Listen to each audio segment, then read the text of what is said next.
Bien, jóvenes, estamos nuevamente para iniciar nuestra clase de lengua castellana y literatura. Hoy con el tema la información y la opinión. A continuación les invito a observar esta presentación. Es motivacional. Atiendan, por favor.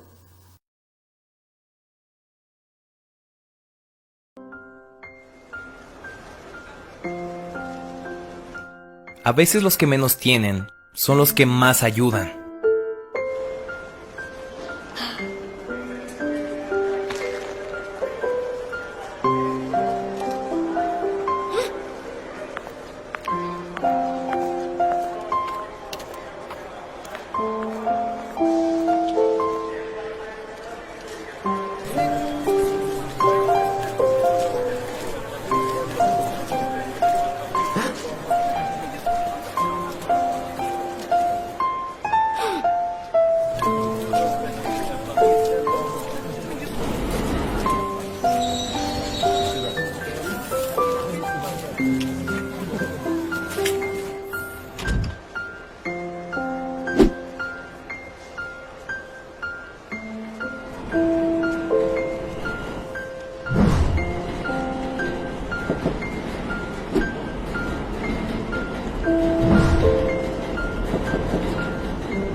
La inocencia y bondad de los niños es más grande que la riqueza de muchos adultos. Deberíamos de aprender de ellos y no ellos de nosotros.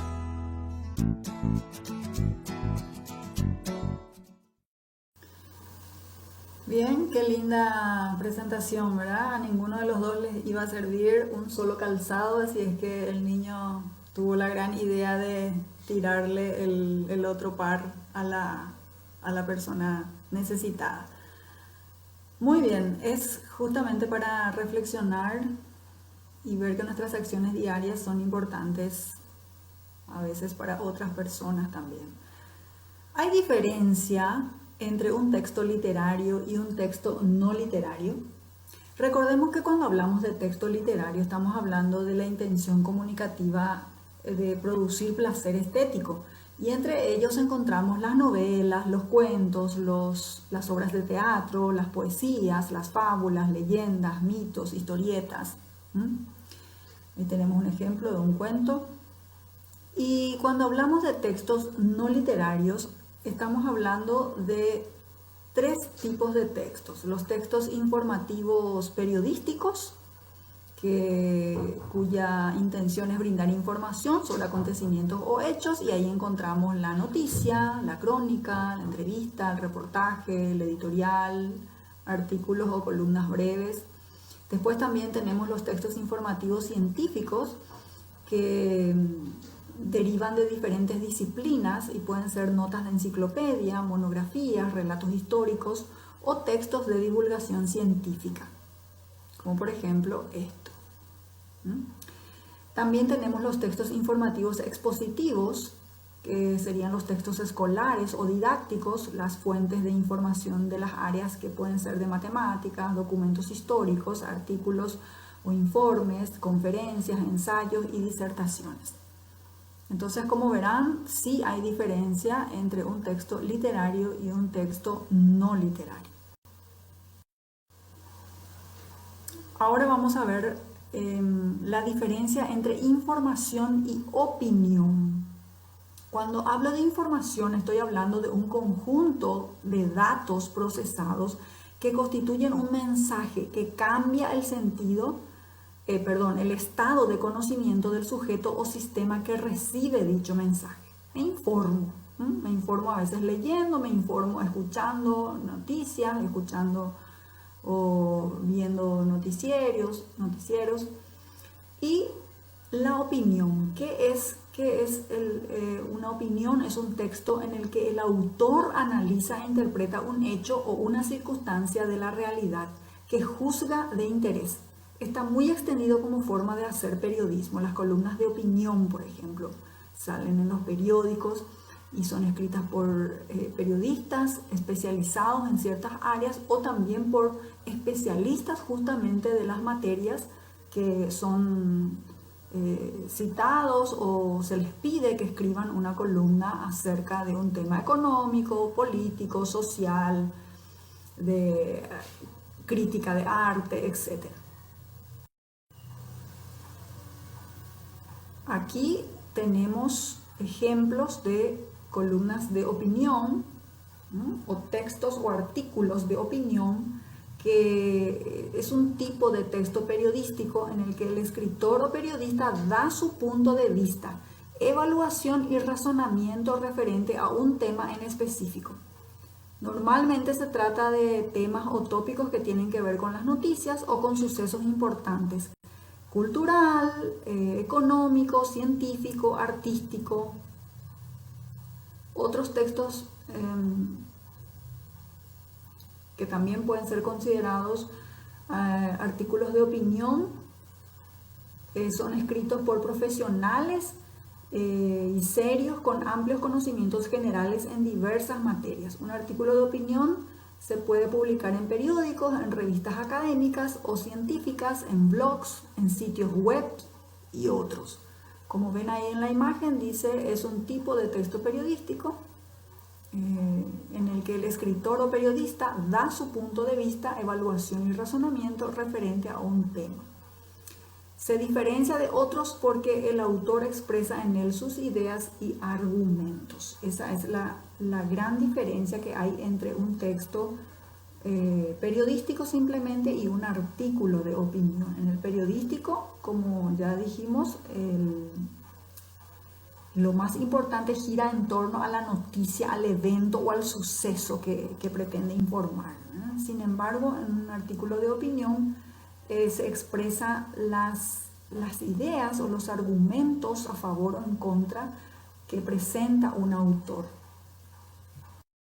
A continuación vamos a ver la enunciación. ¿A qué se refiere la enunciación? Como vemos ahí, en diferentes uso social de la lengua o del discurso, nosotros nos manejamos y utilizamos ciertas palabras denotativamente o connotativamente de acuerdo al emisor o al enunciador, de acuerdo al auditorio o al enunciatario y también de acuerdo a lo referido o al tema o al texto que vamos a enunciar. Como ven ahí, dice que la enunciación es un conjunto de condiciones de producción de un mensaje. ¿Quién lo emite? También tiene que ver con para quién va dirigido, cuándo, dónde. Estos elementos permiten interpretar el sentido último del enunciado, dice, producto resultante de la actividad enunciativa. Entonces, todo esto entra a tallar para ser partícipe de un proceso de enunciación. Aquí vamos a ver nuevamente una presentación que les va a iluminar bastante acerca de dónde sale el término enunciación y cuáles son los elementos que entran a tallar dentro de un proceso enunciativo.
El lingüista francés Émile Benveniste formuló la teoría de la enunciación en 1960 como la puesta en funcionamiento de la lengua por un acto individual de utilización. Esta teoría estudia las distintas formas de decir de los sujetos discursivos concretos, busca comprender algunos aspectos del funcionamiento de los textos orales, sobre todo cuando esos textos nos sirven para comunicar.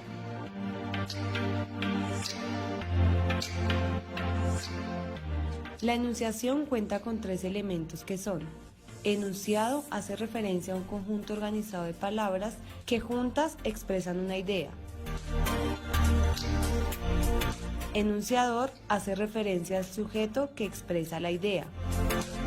La enunciación es la forma o modo de expresar el enunciado cuando ésta es verbal. El habla es la enunciación. Existen 2 modos enunciativos: impersonalizado y personalizado. El impersonalizado, el emisor desaparece del discurso. Y el personalizado, el emisor asume su discurso.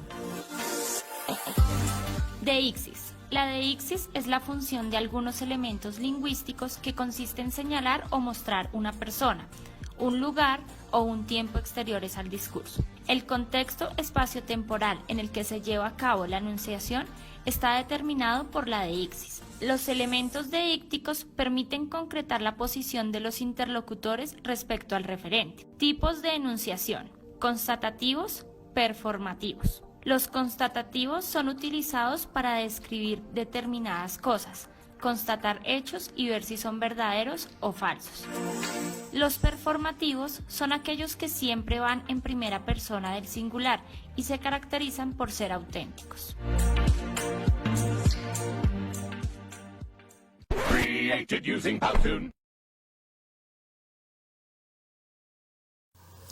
Entonces, como veíamos en la presentación anterior, en la enunciación están implicados 3 elementos principales: el enunciador, que es el autor, el enunciatario, que es el lector o el receptor, y el enunciado propiamente, que viene a ser el texto en este caso, ¿verdad?, de la enunciación. Entonces, esos son los 3 elementos primordiales e imprescindibles para una enunciación. A continuación vemos las marcas del enunciador, que son los deícticos y los subjetivemas, 2 marcas del enunciador. ¿Qué son los deícticos? Son palabras que ponen en evidencia la perspectiva del enunciador, ya que señalan la posición gramatical en que éste se presenta, si está hablando en primera persona o en tercera persona, en singular o en plural, y las circunstancias espacio-temporal en que se produce el enunciado. Como veíamos también en la presentación anterior, los deícticos indican la persona, el lugar y el tiempo de un discurso o de un mensaje escrito. Los deícticos se pueden clasificar de persona, son los pronombres personales y posesivos, las desinencias verbales también, que expresan la persona gramatical; de tiempo, desinencias verbales que expresan tiempo, por ejemplo, no es lo mismo conjugar un verbo en tiempo presente que en pretérito o en futuro; y el aspecto perfectivo o imperfectivo. También los adverbios y frases verbales. Y en cuanto al espacio, ahí tenemos de lugar y de tiempo, adverbios y frases verbales. Lugar: aquí, ahí, allá, acá, cerca, lejos, ¿verdad? Y de tiempo: hoy, mañana, ayer, el lunes que viene, el lunes pasado, etc. Y las terminaciones, como ya dijimos, también las terminaciones verbales, ¿verdad? No es lo mismo conjugar el verbo poder, por ejemplo, puedo, ahí te está diciendo que está hablando en primera persona, o podemos. Y los subjetivemas o expresiones subjetivas, si bien ninguna palabra es totalmente objetiva, existen algunas palabras o construcciones de palabras que manifiestan un mayor grado de subjetividad del enunciador, porque portan o expresan en mayor o menor grado alguna valoración o estado emocional del enunciador respecto de una persona, objeto, hecho o situación. Las palabras o construcciones que pueden funcionar como subjetivemas son los sustantivos, los adjetivos y los verbos. Por ejemplo, no es lo mismo decir vivo en una casa que vivo en una casucha, o aquel hombre vive en una choza. Hay un cierto grado de subjetividad en cuanto a la expresión de la palabra. O los adjetivos también, no es lo mismo que te digan sos una persona normal, sos un tonto, sos un idiota, sos una vieja. Tiene una connotación subjetiva. Y los verbos también a veces funcionan, la mayoría de las veces funcionan como más o menos subjetivos. Anuncian, no es lo mismo anunciar que vociferar o gritar. Entonces ahí radica la diferencia. Y estas son las marcas del enunciado, los décticos y los subjetivemas. Bueno, jóvenes, hasta aquí la clase propiamente, y ahora les invitamos a redactar columnas de opinión, textos de opinión en donde ustedes puedan aplicar esto que acabamos de desarrollar en cuanto a décticos y en cuanto a subjetivemas. Muy bien, éxitos, hasta una próxima clase.